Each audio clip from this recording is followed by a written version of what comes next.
Show कभी छोड़ा नहीं। कुछ विवाद खड़े हुए थे और वो विवाद मेरे मेरे हाथों से बाहर निकल चुके थे। But I guess all is well that ends well and I am continuing with the show. The controversy was not a controversy, that was an issue जो हुआ था।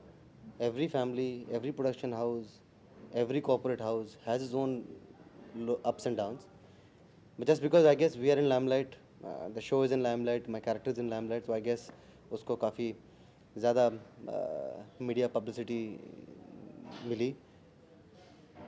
बहुत से लोगों का बहुत से तरीके हैं, उसको अपना अपना अनुवाद है उन लोगों का कि किस तरह से ये कंट्रोवर्सी हुई, क्यों हुई। लेकिन जो मसला है, जो मामला है, वो शायद प्रोडक्शन हाउस और एक्टर शायद दोनों जानते हैं एंड दोनों का बहुत ही सीधा सा समाधान निकल गया and I think I am back with the show. और why should there not be any controversy, क्यों नहीं हो? We are all humans, we are all actors, we are all professionals, we can agree. हम लोग कभी disagree कर सकते हैं, कभी एग्री कर सकते हैं। The only idea is that how you come back on it is the media which is I guess which is overly hungry. बहुत ज़्यादा मीडिया को भूख रहती है कि किसी भी चीज़ को बेचने के लिए, किसी भी चीज़ को, जो छोटा सा भी मुद्दा होता है उसको बड़ा बना दिया जाता है। सो आई थिंक कि लोगों को गुमराह करने में हम लोगों से ज़्यादा मीडिया का हाथ रहता है, because they should act more responsibly. उन्हें पहले किसी भी मुद्दे की गहराई तक जाना चाहिए, उसके बाद किसी भी चीज़ को पब्लिश करना चाहिए। I guess it was an issue and there are always issues in all fields. It's settled. different publications came out with different speculations कि ये रीजन है, नहीं उनको पैसे ज़्यादा नहीं मिल रहे, उनको रोल अच्छा नहीं मिल रहा, वो उनका स्क्रिप्ट में कुछ कशिश की बहन के साथ कुछ एक सीक्वेंस शूट होने वाला है, इसलिए वो वर्कआउट कर रहे हैं। पहले जब मैं इस तरह के कुछ पढ़ता था कि ये शायद सूजल ने इसलिए छोड़ा है या सुना है कि सूजल ने इसलिए छोड़ा है, तो मैं फाइनल प्रिंट में जब पढ़ने लगा तो मुझे लगा कि ये सिर्फ खबरें बेचते हैं। क्योंकि जहाँ कहीं भी लिखा होता है कि शायद ऐसा होने वाला है या सुना है कि सूजल इसलिए छोड़ रहे हैं, वो सब बकवास होता है। एंड आई थिंक कि मुझे लगता है, मैं इनफैक्ट बड़ा खुश होता हूँ इन सब के बाद कि इसका मतलब कि अगर मेरा नाम सुर्खियों में आता है, इसका मतलब खबर बिकती है, और मेरे लिए इससे बड़ी और क्या बात है। लेकिन इसमें जितने भी ये इश्यूज़ आए, जितने भी लोगों ने रूमर्स थे, जितने भी अफवाहें फैलाई, वो सिर्फ पब्लिसिटी, उनके लिए पब्लिसिटी का एक चीप स्टंट था। किसी प्रोडक्शन हाउस या किसी एक्टर के लिए कोई पब्लिसिटी स्टंट की ज़रूरत नहीं थी, क्योंकि मुझे नहीं लगता कि इस पर्टिकुलर सीरियल के लिए, इस पर्टिकुलर शो के लिए किसी को पब्लिसिटी की ज़रूरत है। बिना किसी पब्लिसिटी के रात के 11 बजे जो शो आज की तारीख में नंबर 1 है, उस शो को क्या पब्लिसिटी की ज़रूरत होगी? So I guess it's the other way around. Publicity जिन्हें चाहिए वही इस तरह की खबरें छाप देते हैं कि ये कारण है, वो कारण है और वो कारण है। I think they should consult the people first and then write something. तो आपका कहना है कि success and fame is always followed with the controversy, ना ही विक्टिम ऑफ दिस? मैं किसी चीज़ का विक्टिम नहीं हूँ, ना ही सक्सेस का, ना ही फेम का। मुझे लगता भी नहीं है कि मुझे कोई फेम मिला है, मेरे कैरेक्टर को फेम मिला है। And Rajiv Khandelwal, the man behind this character, is still unknown. कोई प्रॉब्लम हुई हो, आई थिंक यस, कंट्रोवर्सीज़ वहाँ होती हैं और वो कंट्रोवर्सीज़ बन जाती हैं जो चीज़ बहुत ज़रा लाइमलाइट में होती है।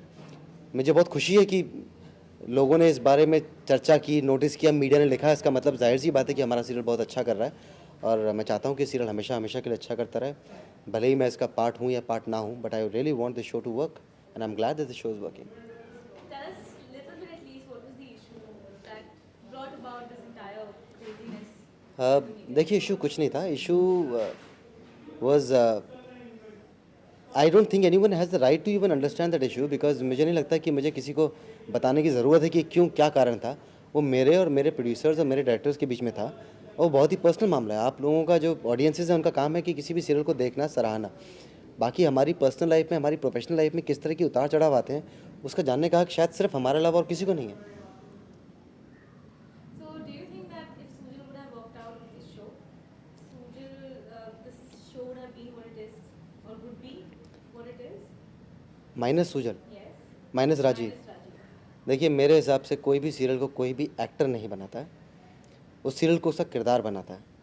और मुझे मालूम है इस बात से, मुझे बिल्कुल भी डाउट नहीं है कि अगर मैंने ये सीरियल नहीं किया होता या मैंने सीरियल नहीं किया या मैं छोड़ दूंगा अगर, तो ये सीरियल नहीं चलेगा। जाहिर सी बात है, लोगों को वो कैरेक्टर पसंद है ये एक्टर अभी पसंद नहीं है, it's too early I guess. I mean I think they like the actor also in this particular character, but it's too early. It's too early for me to say कि that the actor has arrived, he is yet to arrive. मुझे अभी अपने आप को prove करना बाकी है. ये तो मेरा पहला प्रोजेक्ट है. मेरा असली जो टेस्ट है, मेरा असली इम्तिहान मेरे नेक्स्ट प्रोजेक्ट में होगा, जहाँ पे मैं अगेन वही एक्टर दूसरी भूमिका निभाएगा. तो सूजल आते जाते रहेंगे, आई मीन एक्टर आते जाते रहेंगे, लेकिन the character will always retain its punch and whatever. Balaji television के बाकी सभी शो की तरह ये पब्लिसिटी स्टंट तो नहीं था? जिस शो को 11 बजे इतनी पब्लिसिटी कभी की नहीं, आज तक आपने कभी हमारे सीरियल का प्रोमो नहीं देखा. बहुत कम प्रोमो देखे हैं आपने. आज तक आपने मेरे ख्याल से गिने चुने होर्डिंग देखे होंगे. आपने आज तक कभी प्रमोशनल पैकेजिंग नहीं देखी होगी आपने स्टार टीवी पे उस शो को. और उसके बावजूद ये शो 11 बजे रात के पॉपुलर है. क्या आपको लगता है कि बालाजी को इस शो के लिए पब्लिसिटी की ज़रूरत है? I think it's too vain, it's too shallow to even think on those lines. So are your relationship with Ekta very cordial? Would you be doing another Balaji project soon? मेरी relationship सबके साथ में बिल्कुल एक professional जैसी है. जैसे एक एक्टर की एक अपने प्रोड्यूसर के साथ में, जैसे एक एक्टर की अपने डायरेक्टर के साथ में होनी चाहिए, बिल्कुल वैसी रिलेशनशिप है. अगर प्रोड्यूसर और डायरेक्टर सोचते हैं कि मैं उनके नेक्स्ट प्रोजेक्ट को उतना if I can lend credibility to the next project, उन्हें लगता है कि अगर if I can perform well and if I can do justice and if they decide to take me, I will weigh my option and I will decide to whether I would want to do it और not. I mean there is no bitterness ever. I mean किसी भी bitterness, किसी भी कड़वाहट के साथ वैसे भी कोई प्रोड्यूसर डायरेक्टर एक्टर काम कर ही नहीं सकते हैं. आज मैं अगर यहाँ काम कर रहा हूँ तो जाहिर सी बात है कि ना ही कोई कड़वाहट है, ना ही कोई बिटरनेस है. आई थिंक जितने सेंसिबल हुए हैं उनसे उतना ही मैं भी प्रोफेशनल हूँ, क्योंकि किसी भी इशू को अगर सेटल करना हो तो कोई कड़वाहट और बिटरनेस आने की ज़रूरत नहीं होती है. इफ़ आई से कि I am not understanding a particular thing, then probably they would make an effort to make me understand. But then if there has to be, if there is the motive is something else कि मैं कोई film कर रहा हूँ या मैं कुछ और कर रहा हूँ, तो समझ में आता है कि कोई मुद्दा बनता है. ना तो मैं कोई फिल्म कर रहा हूँ इस समय, ना ही कोई मैं दूसरा सीरियल कर रहा हूँ इस समय. तो I think it was an issue between a family, it was between a production house. तो क्या ये कॉन्ट्रैक्ट सा है बालाजी के साथ कि आप और कोई सीरियल नहीं कर सकते इसको? देखिए, बहुत सी चीज़ें ऐसी हैं जिनके बारे में बात नहीं करना चाहूँगा. वो मेरी अपनी निजी ज़िंदगी है, मेरी प्रोफेशनल लाइफ है, मेरा प्रोफेशनल अप्रोच है. मैं किसके साथ में कैसे डील करता हूँ, मेरे ख्याल से मेरे अलावा और किसी को जानने का हक नहीं है. ना ही मैं इस बारे में कोई बयान करना चाहता हूँ, मैं कुछ बताना चाहता हूँ. But I think working with this production house is a wonderful experience. They are indeed the best when it comes to creativity, when it comes to payments. I think it's a fantastic production house, और मैं चाहता हूँ कि जितने भी youngsters हों उन्हें मौका मिले कि इस प्रोडक्शन हाउस में काम करें.